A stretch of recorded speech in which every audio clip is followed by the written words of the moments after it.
Hello everyone and welcome to a new episode of the show Big Picture. The breaking news for today is the dreaded Tohoku earthquake that struck Japan. Tohoku earthquake of magnitude 9.1 is one of the strongest in Japan. It occurred at 14:46 Japan Standard Time with epicenter approximately 70 kilometers east of the Oshika Peninsula of Tohoku and the hypocenter at an underwater depth of approximately 29 kilometers. It was followed by a tsunami with waves up to 33 feet. This disaster left thousands dead and homeless, thus inflicting a lot of damage to the infrastructure. The tsunami has adversely affected the Fukushima Daiichi nuclear power plant. Well, let's get on with our discussion today. Continuing from the last line, Mr. Haruto, how has the earthquake affected your power plant?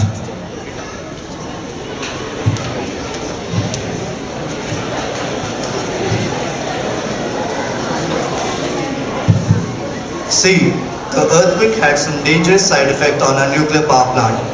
It caused a cooling system failure in our plant which led to level 7 nuclear meltdown and release of radioactive materials. The electrical power and backup generators were overwhelmed by the earthquake and the plant lost its cooling ability. Let me introduce the discussion panel today. We had Mr. Haruto, the director of the Fukushima Daiichi nuclear power plant. We have Ms. Aika, a known seismologist.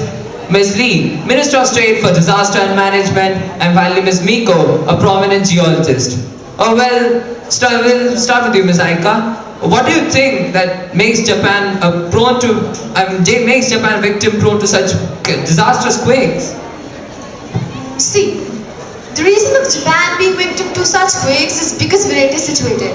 It is situated on joint of 4 different tectonic plates. We have the Peninsula plate and the Philippine plate to the east, and to the west we have the Eurasian plate and the American plate. Now, what is happening is that the Philippine plate and the Pacific plate are both going underneath the other 2 plates, which is causing all the problem. You see, it's a bit like pushing a big piece of furniture over a carpet. So eventually, you build up a pressure, which eventually it moves. It's like, and this is what exactly happened, a sudden movement. Seems to make sense. Moving on, Ms. Lee, how has your ministry responded to such an emergency situation? Our government has been very spontaneous in response to the atmosphere of free for providing all sorts of help and relief to the victims. Accurate and prompt actions. Well, Mr.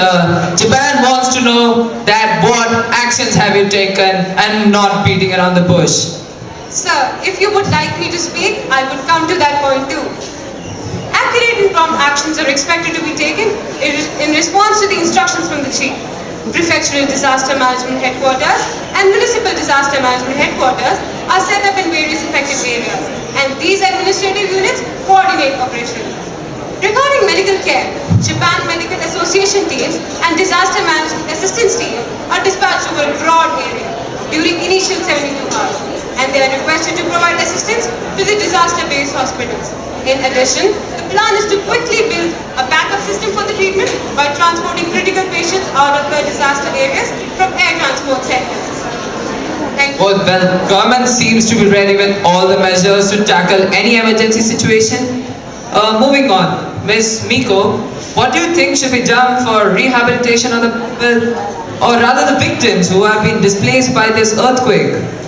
See, first we have to let this situation calm down, because then only the government can start initiating their policies. In this atmosphere of grief and panic, it is quite impossible to put any plan into action. States have the primary responsibility to provide protection and assistance to their citizens. This duty requires them to do what is possible to prevent threats to the lives and properties of their people.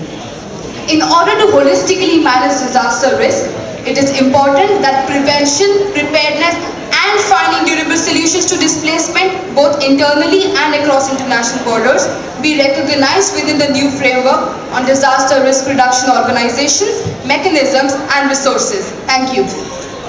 Well, I hope I hope these ideas do reach the ears of the government.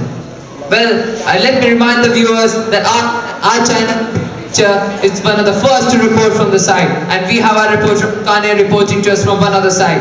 Akane, can you hear me? Yes. Yeah, sure. Akane, situation of the people right now. The current situation of the people displaced from this earthquake is quite saddening.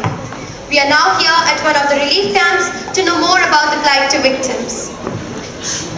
Can you please tell me how did you reach this camp from the affected area? I don't remember anything.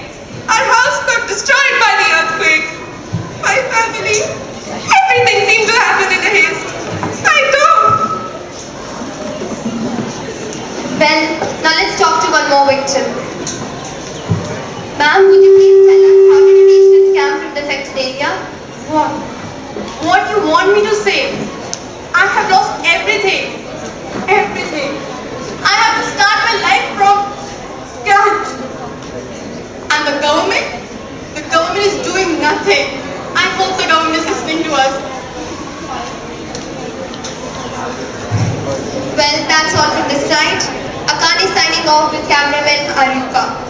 Well, Akane, that was quite and with this, we come to an end of today's episode, and I would like to thank the gentlemen and all the gentlewomen who have participated in our today's discussion. And I request all the viewers to do sincerely pray that Japan bounces back to life as soon as possible. Thank you.